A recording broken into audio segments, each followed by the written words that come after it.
Selamat pagi, salam sehat dan tetap semangat. Kembali lagi hari ini kita berjumpa dalam acara Ngobras, ngobrol bareng santai Rumah Sakit Jogja bersama saya Bidan Kadek Luella Sofia yang tentunya akan membahas obrolan ringan seputar masalah kesehatan yang tentunya akan bermanfaat bagi masyarakat Jogja dan sekitarnya, khususnya para pengguna layanan Rumah Sakit Jogja. Kali ini kita akan memperingati Hari Bidan Nasional bertepatan dengan tanggal hari ini 24 Juni 2022. Kita akan membahas mengenai masalah kontrasepsi. Kontrasepsi atau disebut dengan pengaturan kelahiran, yaitu suatu metode alat atau cara yang digunakan oleh pasangan suami istri untuk mencegah kehamilan, di mana perencanaan, pembekalan dan penggunaan alat kontrasepsi itu sendiri disebut dengan keluarga berencana. Yang akan kita angkat pada hari ini yaitu mengenai tema tips memilih alat kontrasepsi yang tepat. Hari ini telah hadir bersama saya Bidan Rasinem Sarjana Sains Terapan PDN. Beliau adalah bidan sekaligus kepala ruangan di ruang bersalin Kana. Selamat pagi Ibu, apa kabar Ibu Rasinem? Selamat pagi Mbak Ella, kabar baik tentunya, sehat selalu. Sehat selalu Bu J. Amin.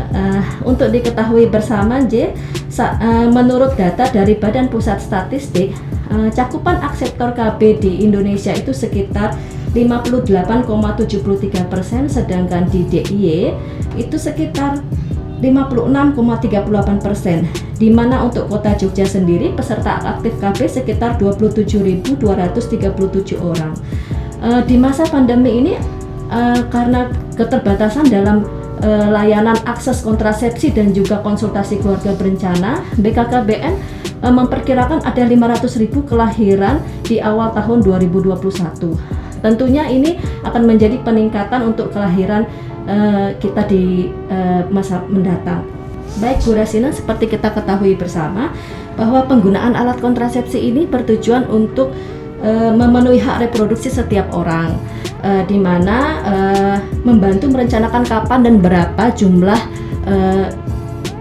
anak yang diinginkan untuk mencegah kehamilan, sekaligus untuk menurunkan risiko angka kematian ibu dan anak. Masyarakat mungkin ingin mengetahui kontrasepsi itu ada apa saja dan bagaimana cara penggunaannya, untuk alatnya seperti apa gitu. Iya. Okay. Terima kasih Mbak Ella.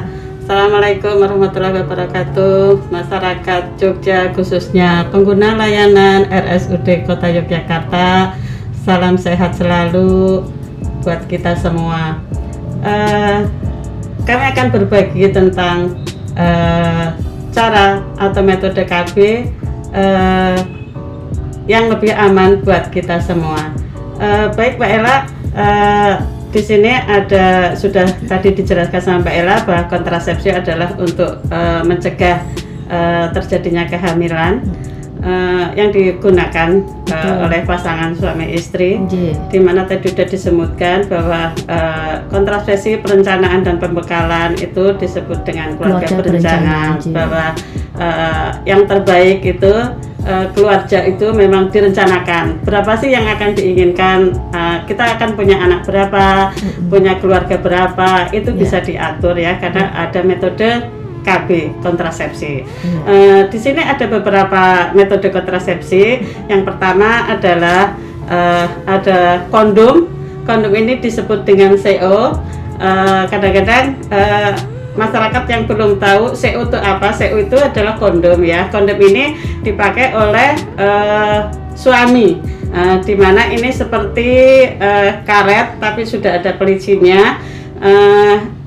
Sebetulnya kondom ini efektif jika pemakaiannya benar. Di sini sudah ada pelicinnya juga. Kemudian kondom ini juga keuntungannya bisa mencegah infeksi menular seksual ya, IMS istilahnya. Jadi misalkan ada pemirsa yang mempunyai risiko IMS istilahnya, infeksi menular seksual, bisa memakai kondom untuk mencegah penularan sesama pasangan gitu ya. Kemudian ada juga risikonya Mbak Ella, kemungkinan yang alergi terhadap karet ya, karena ini karet tipis gitu. Kemudian kemungkinan kalau pemakaiannya kurang pas, ada udara di dalam ujungnya. Nah, itu kan ada ujung yang untuk menampung sperma. Itu kalau ada udaranya kadang-kadang bisa bocor ya. Gitu, atau nanti dalam pelepasan setelah hubungan suami istri mungkin ada yang tertinggal juga, tapi hanya sebagian kecil selama kita memakainya betul. Nanti mohon kalau belum bisa sama sekali boleh nanya ke fasilitas kesehatan, konsultasi ya.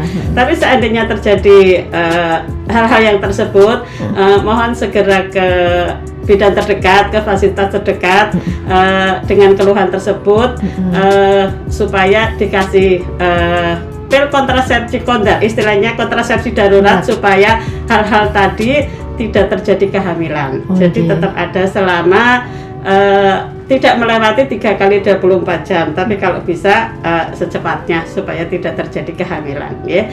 Itu kondom.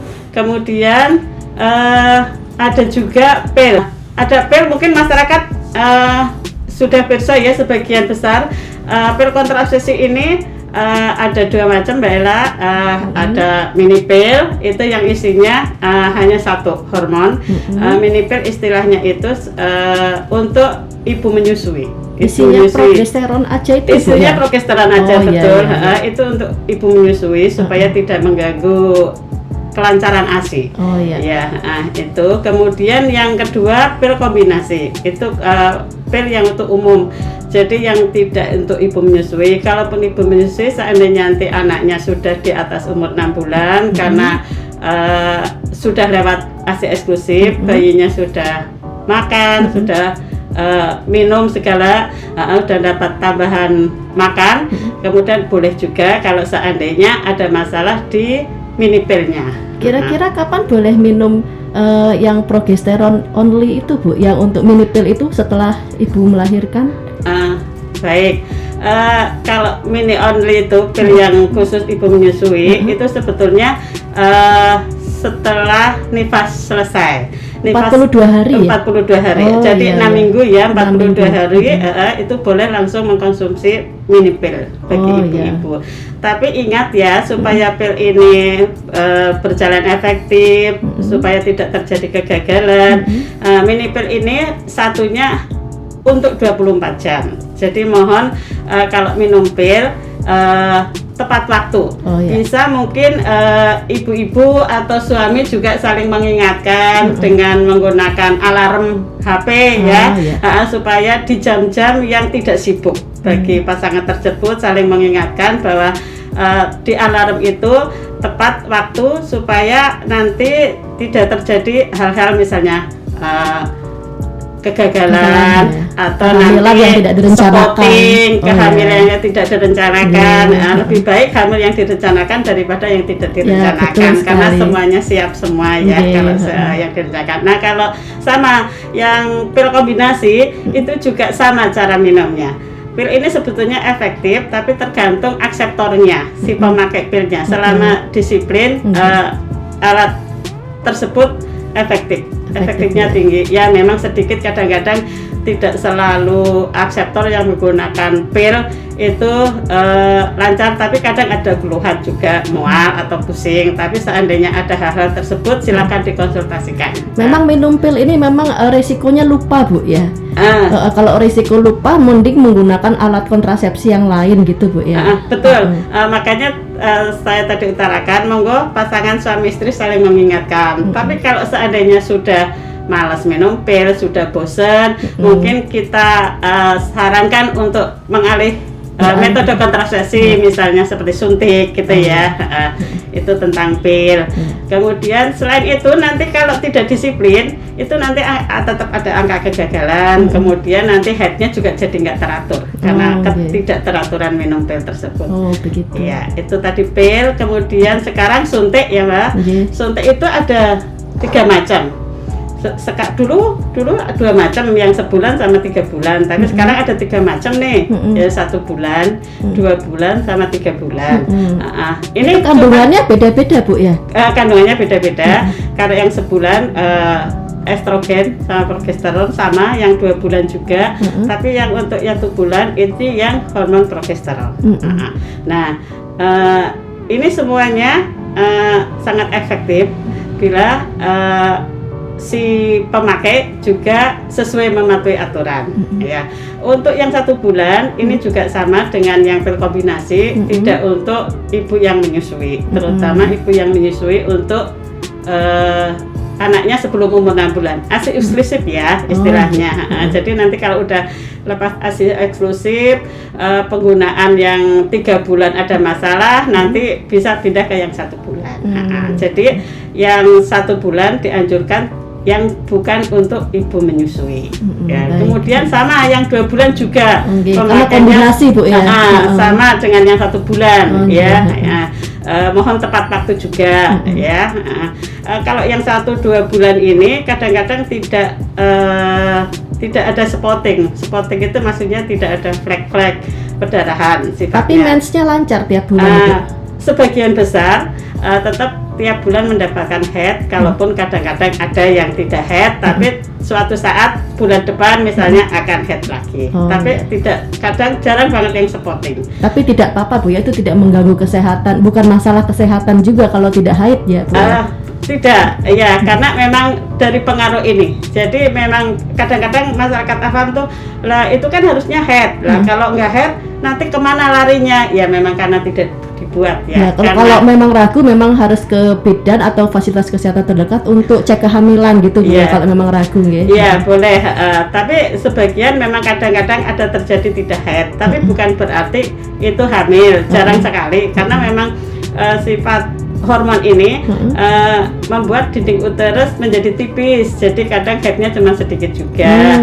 Atau durasinya panjang. Durasinya kadang agak panjang, tapi nggak tentu juga.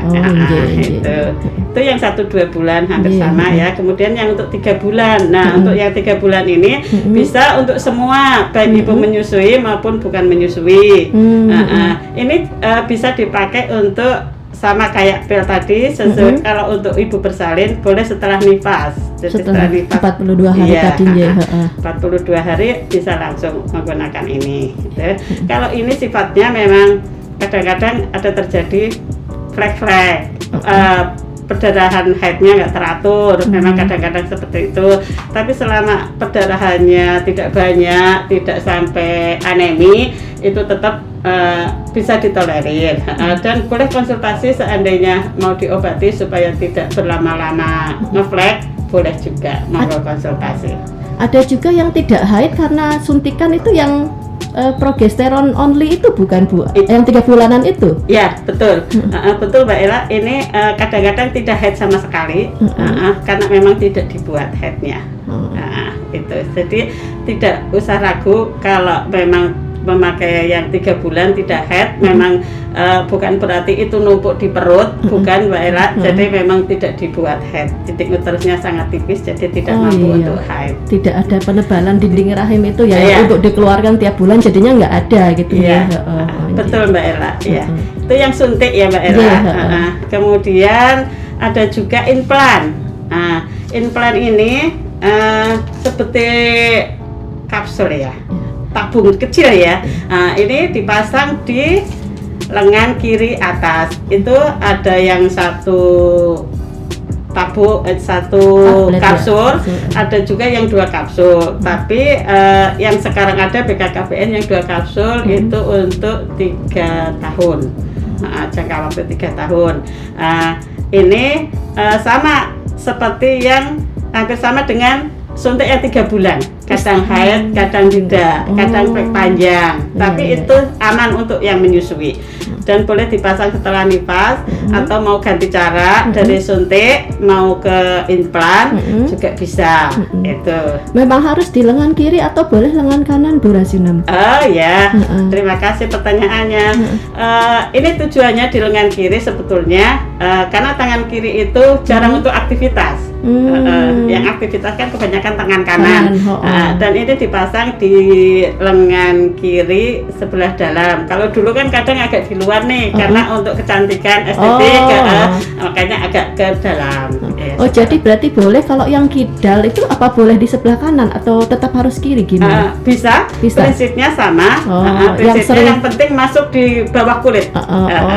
Iya, jadi pokoknya disarankan untuk menggunakan bagian tangan yang jarang yang tidak aktif untuk digunakan gitu. Baik, ya. Supaya tidak bergeser gitu nggih. Nah, ya selain pergeserannya, kalaupun bergeser tidak banyak terus pindah kemana jalan-jalan enggak. Kalaupun pindah paling sesenti 2 senti. Untuk gitu memudahkan aja. pengambilan nanti mungkin begitu Bu Rasia. Jadinya memang harus di tempat yang di tangan yang tidak banyak aktivitas biar nggak jauh-jauh gesernya gitu ya. Betul, ya. Tapi kalaupun bergeser tidak akan jauh dan si pengguna juga bisa meraba sendiri, mengontrol sendiri, jadi bisa terkontrol. Itu keutamaan dari implan. Jadi si pengguna bisa mengontrol sendiri, Baiklah. Itu dari implan ya. Kemudian ada juga yang IUD. IUD ini yang paling populer ya Bu. Ya, IUD ini biasanya AKDR, alat kontrasepsi dalam rahim, atau ada juga yang menyebut spiral. Nah, spiral ini sangat efektif. Ini dipasang di rahim. Nah, pemirsa, ini ya AKDR. Ini rahim. Alatnya sebetulnya kecil, terbuat dari plastik, lentur, kemudian ada logam. Ini yang berfungsi untuk menghalangi masuknya sperma ke dalam rahim. Ini vagina Ibu. Jadi misalnya ada ya orang awam takut untuk penggunaan IUD karena kalau hubungan suami istri katanya nanggrok hapalah, padahal enggak ya. Nih, ini IUD-nya di rahim Bu. Nih, IUD-nya di rahim, ini vaginanya yang dipakai untuk hubungan suami istri. Jadi beda tempat ya. Jadi monggo Ibu kalau menggunakan IUD ini sebetulnya sangat efektif dan tidak mengganggu siklus haid tetap. Kemudian pemulihan kesuburannya juga cepat.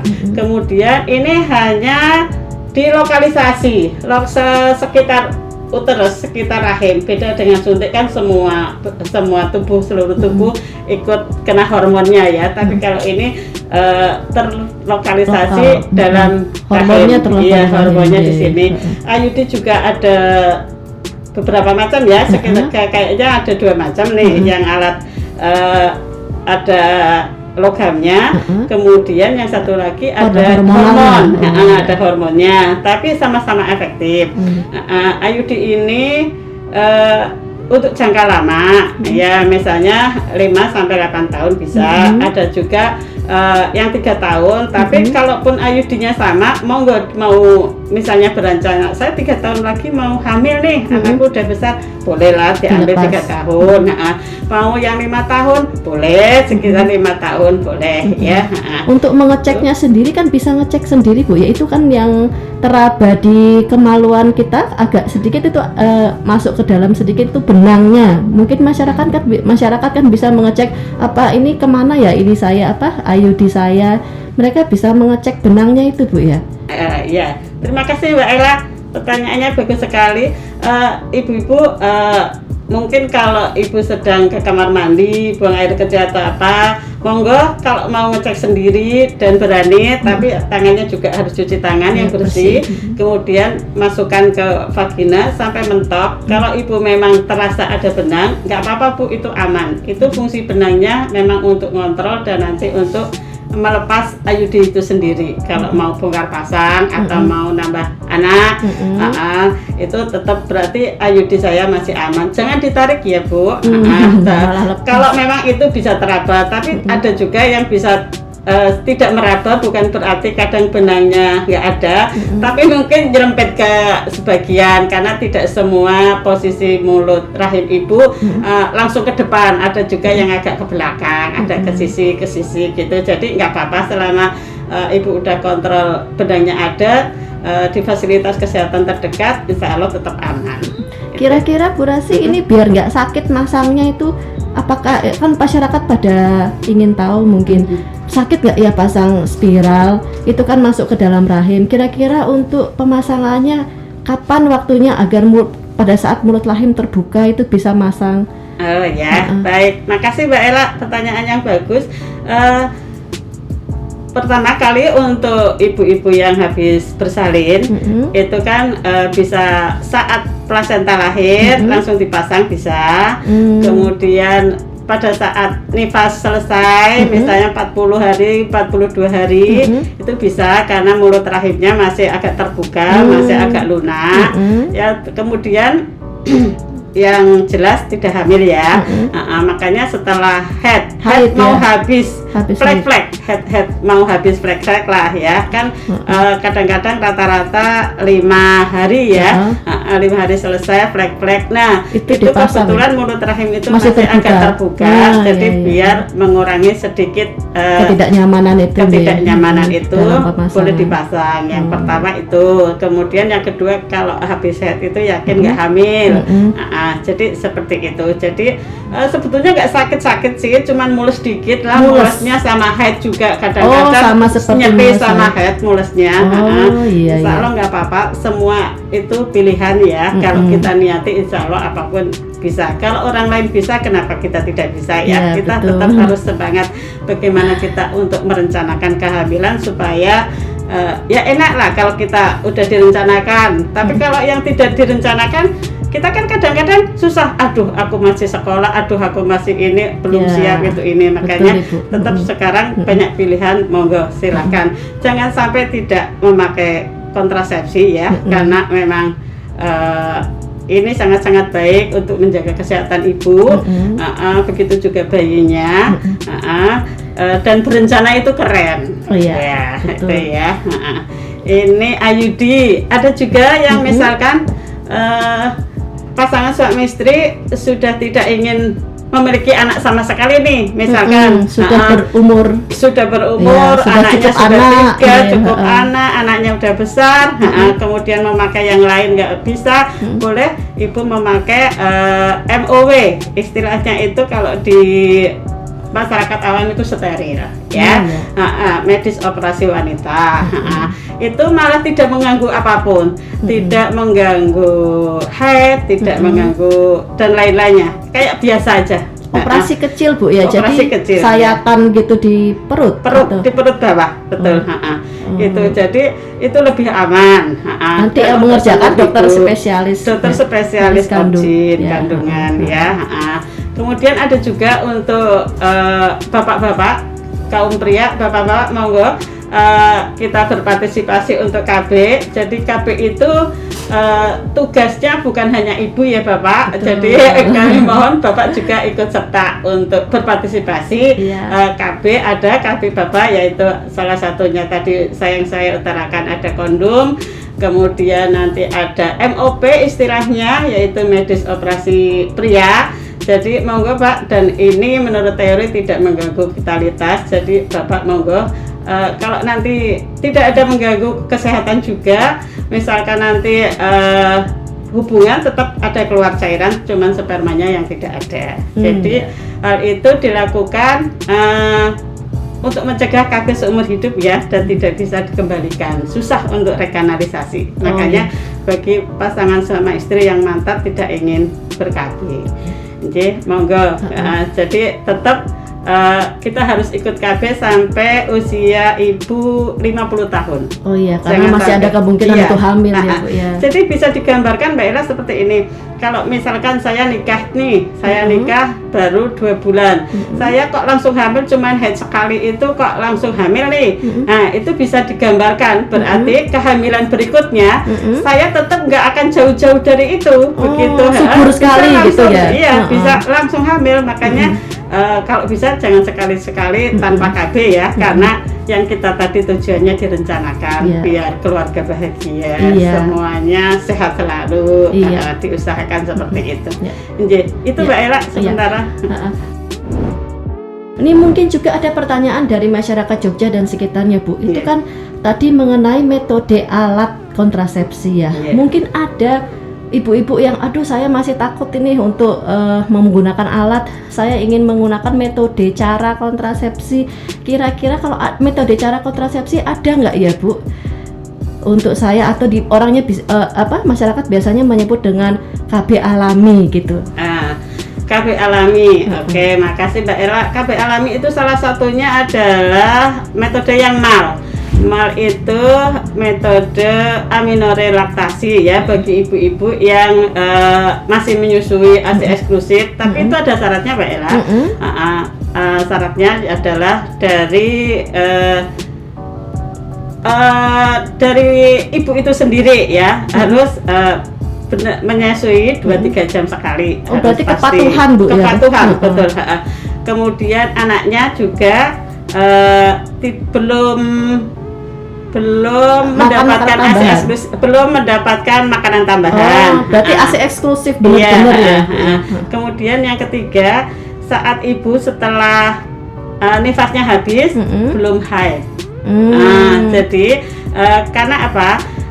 Yang pertama, si bayi tetap ASI eksklusif cuman ASI aja. Jadi sebentar-sebentar kan insya Allah lapar dan kemudian menetei. Nah, pada saat menetei itu hormon oksitosin dan prolaktin itu kan naik nih. Karena hormon tersebut naik, maka akan menghambat hormon estrogen. Nah, hormon estrogen ini yang akan menghambat terjadinya kematangan telur. Jadi tidak ada ovulasi. Jadi makanya yang ASI menyusui eksklusif setiap 2-3 jam itu bisa untuk KB, namanya MAL. Berarti harus benar-benar konsisten, harus Bu konsisten. Ya. Kalau nggak konsisten, mending pakai alat kontrasepsi, iya, Bu ya. Betul, ya. Karena terutama berat di malam hari. Kadang-kadang kalau ibu capek 2-3 jam, apakah memungkinkan? Iya, 2-3 jam. Atau lebih 3 jam atau 4 jam itu tetap hormon kesuburan itu akan muncul karena dia nggak menetei. Aku capek gini. Bagi yang tidak patuh, mendingan tetap harus pakai menggunakan alat kontrasepsi. Iya, baik. Kemudian ada juga sanggama yang terputus. Sanggama terputus juga tetap hati-hati karena begitu telat mencabut saat selesai hubungan, begitu ada cerit sedikit, nata sedikit, tetap itu terjadi kehamilan. Jadi berarti alangkah baiknya tetap menggunakan alat kontrasepsi anjurannya, Bu ya. Betul, ya. Betul Mbak Ella. Baiklah masyarakat Jogja dan sekitarnya, jika Anda membutuhkan informasi atau layanan akses kesehatan, Anda bisa melihat langsung sosial media Rumah Sakit Jogja di YouTube, di Facebook, Instagram, atau website Rumah Sakit Jogja. Kembali lagi Bu Rasina, jadi mengenai jarak kehamilan sehat, itu sebaiknya rekomendasinya itu berapa lama Bu ya, dari misalnya dari anak pertama atau dari keguguran, itu adakah rekomendasi untuk kehamilan sehat ini, untuk merencanakan kehamilan sehat ini Bu Rasi? Iya, matur nuwun Mbak Ella. Ya, kalau menurut WHO itu yang baik itu jarak yang tercepat itu 24 bulan baru boleh hamil lagi. Nah, supaya ibunya sehat, bayinya juga mendapat ASI selama 2 tahun ya, 24 bulan baru boleh hamil lagi. Jadi kalau kurang dari itu dianggap jarak kehamilnya terlalu cepat. Itu untuk yang bersalin. Tapi ada juga kalau untuk yang keguguran, karena kebanyakan setelah keguguran si ibu kan ingin cepat-cepat hamil lagi ya. Itu direkomendasikan oleh WHO paling cepat 6 bulan setelah keguguran tersebut. Jadi misalkan ibu ingin cepat hamil lagi, ya menggunakan metode yang ringan, misalnya kondom kayak gitu, atau pil disarankan itu, atau metode yang coitus interruptus yang terputus itu.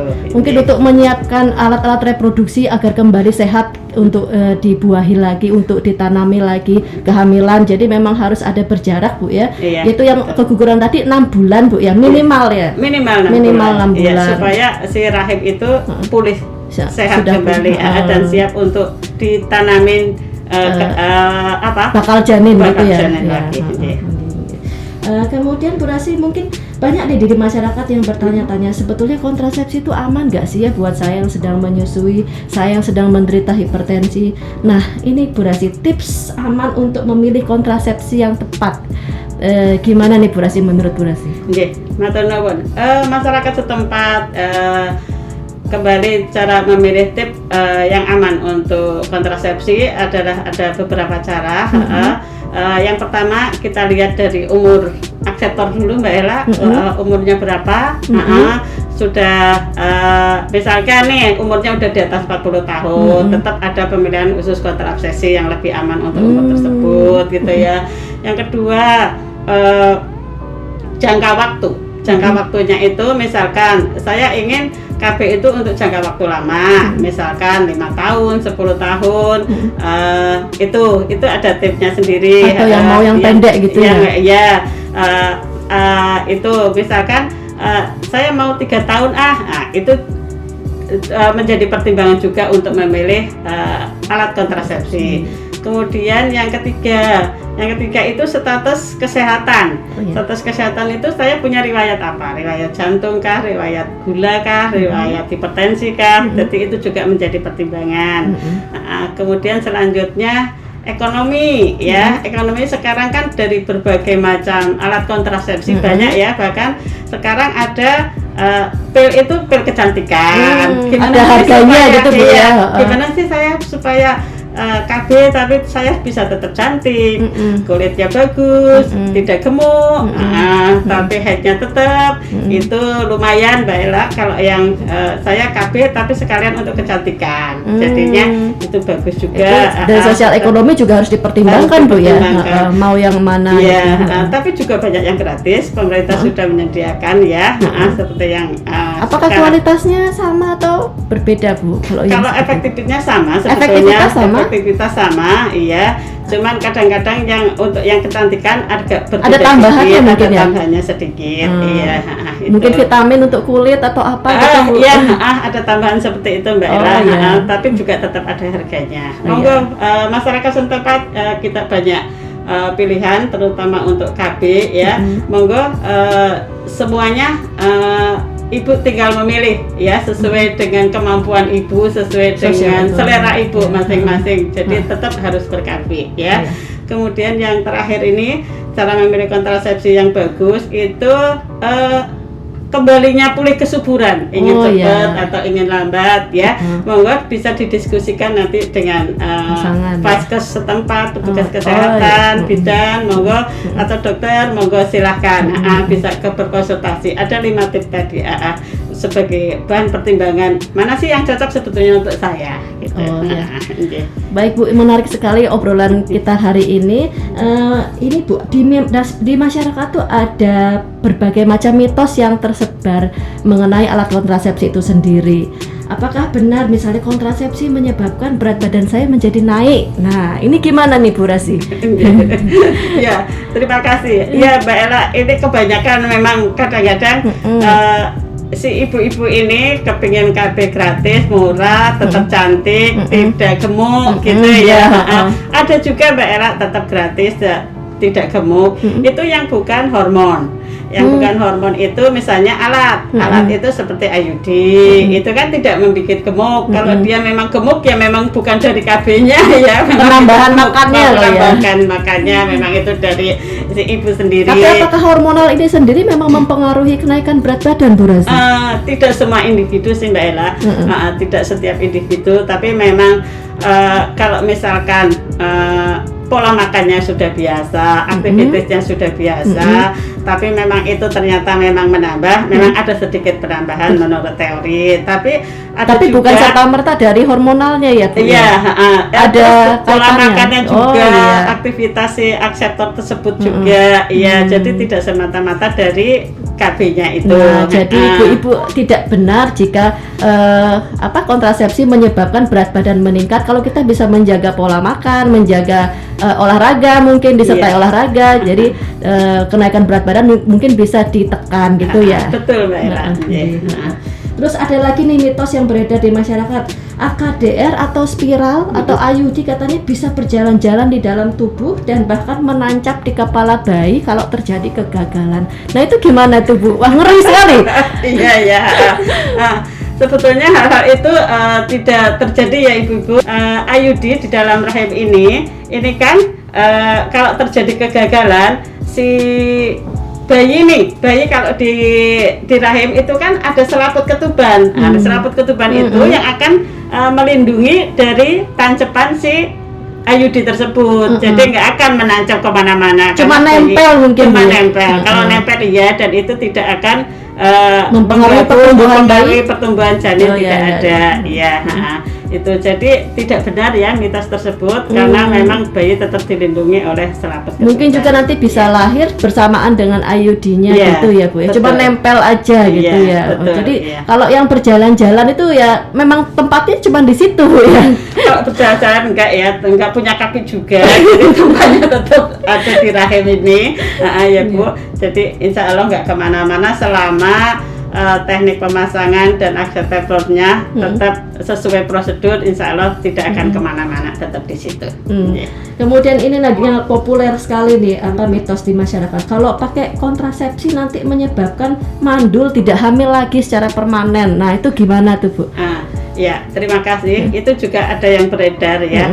Tujuan BKKBN, tujuan pemerintah menggunakan kontrasepsi ini adalah suatu alat untuk mengatur kehamilan sesuai keinginan kita. Jadi nggak benar kalau memang itu membuat pasangan menjadi mandul. Insya Allah tidak seperti itu ya. Memang jadi ada yang kembali kesuburannya lama mungkin Bu ya. Jadi memang harus dipilah-pilah mana yang alat kontrasepsi yang mau dipakai gitu Bu. Iya betul, seperti tadi ya ada 5 kriteria. Saya KB itu ingin untuk mengatur jangkanya berapa, ingin pemulihan kesuburannya itu seberapa, semua bisa diatur Mbak Ella ya. Jadi tetap tidak membuat si pasangan menjadi mandul selama kita pemilihan alat kontrasepsinya tepat, ya? Sesuai. Masyarakat Jogja dan sekitarnya, menarik sekali obrolan kita pada hari ini. Perlu diketahui bersama bahwa Rumah Sakit Jogja juga melayani akses kontrasepsi dan juga konsultasi keluarga berencana di poli kandungan. Jadi masyarakat Jogja dan sekitarnya dan khususnya para pengguna layanan Rumah Sakit Jogja jika ingin menghendaki layanan kontrasepsi, silahkan berkunjung ke poli kandungan. Kemudian kami juga melayani IUD post placenta, yaitu IUD yang dipasang setelah 10 menit melahirkan atau setelah lahirnya plasenta atau sebelum dilakukan penjahitan uterus pada tindakan seksio sesaria. Jadi ibu-ibu yang bersalin jika ingin menghendaki pemasangan IUD post placenta silakan bisa bersalin di Rumah Sakit Jogja, tentunya yang tidak ada penyulit. Baiklah masyarakat Jogja dan sekitarnya, mungkin Bu Rasi ada pesan-pesan kepada masyarakat Jogja dan sekitarnya mengenai layanan kontrasepsi ini sendiri, gimana Ibu? Terima kasih Mbak Ella.